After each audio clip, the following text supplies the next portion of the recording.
Saat saya mulai membuat konten Kristen di YouTube dan media sosial, saya sering menghabiskan waktu berjam-jam menjelajahi situs-situs pelayanan seperti Open Doors, Asian Harvest, Voice of the Martyrs, YWAM, Bethlehem Bible College, Beit Hallel Congregation, Global Catalytic Ministries, Heart for Iran, Heart for Lebanon, Horizons International, Mega Voice, MENA Leadership Center, ESAT 7, Slavic Gospel Association, Transform Iran, Triumphant Mercy Lebanon, Uncharted Ministries, dan Unknown Nations. Situs-situs ini bukan hanya sumber berita, tapi sekolah rohani yang mengubah cara saya memandang iman.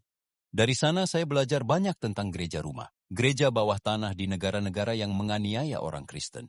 Pengalaman ini membuat saya sering menangis, menyadari betapa kurangnya saya menggunakan karunia Roh Kudus dan talenta bagi Kristus. Pertama, bersyukurlah kita yang tinggal di Indonesia. Di sini, kita bisa beribadah secara bebas tanpa ancaman penjara atau kematian. Berbeda dengan saudara-saudara kita di Timur Tengah, Asia Tengah, atau Korea Utara yang menyembunyikan Alkitab di bawah tanah dan berdoa dalam gelap. Kisah mereka mengingatkan saya pada kisah para rasul, di mana gereja mula-mula berkumpul di rumah-rumah. Kisah pasal 2 ayat 46. Gereja rumah bukanlah pilihan, tapi kebutuhan, dan justru disitulah Tuhan bekerja secara luar biasa. Salah satu pelajaran terbesar adalah jiwa misi yang membara di gereja rumah. Meski dianiaya, mereka mengalami pelipat gandaan jemaat secara eksponensial. Bayangkan, seorang pemimpin gereja di Iran, seperti yang diceritakan Heart for Iran, melatih puluhan orang secara rahasia, dan dalam hitungan bulan, ratusan jiwa bertobat. Ini mirip dengan kisah para rasul, di mana Petrus dan Yohanes memimpin gereja rumah di Yerusalem. Di Indonesia, sayangnya, jiwa misi kita sering lesu. Kita nyaman di gereja besar dengan AC dan sound system canggih, tapi lupa mandat Matius pasal 28 ayat 19 untuk pergi dan membuat murid dari segala bangsa. Iman murni mereka juga menginspirasi.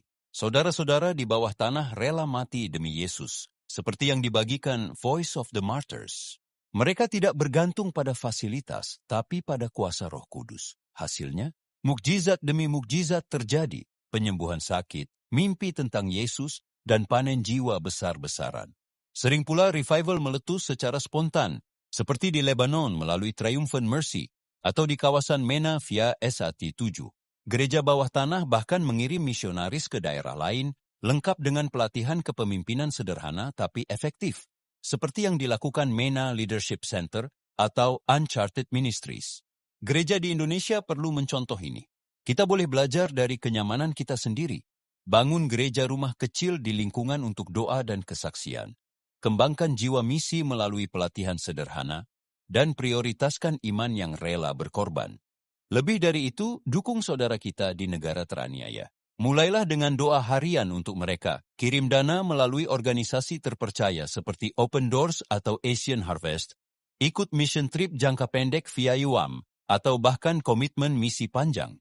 Saat saya membaca kisah-kisah ini, air mata saya jatuh karena menyadari talenta saya selama ini sia-sia.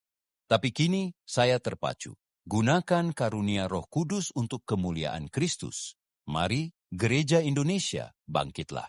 Jadilah seperti gereja rumah yang penuh kuasa, sehingga revival bukan lagi mimpi, tapi kenyataan di negeri kita.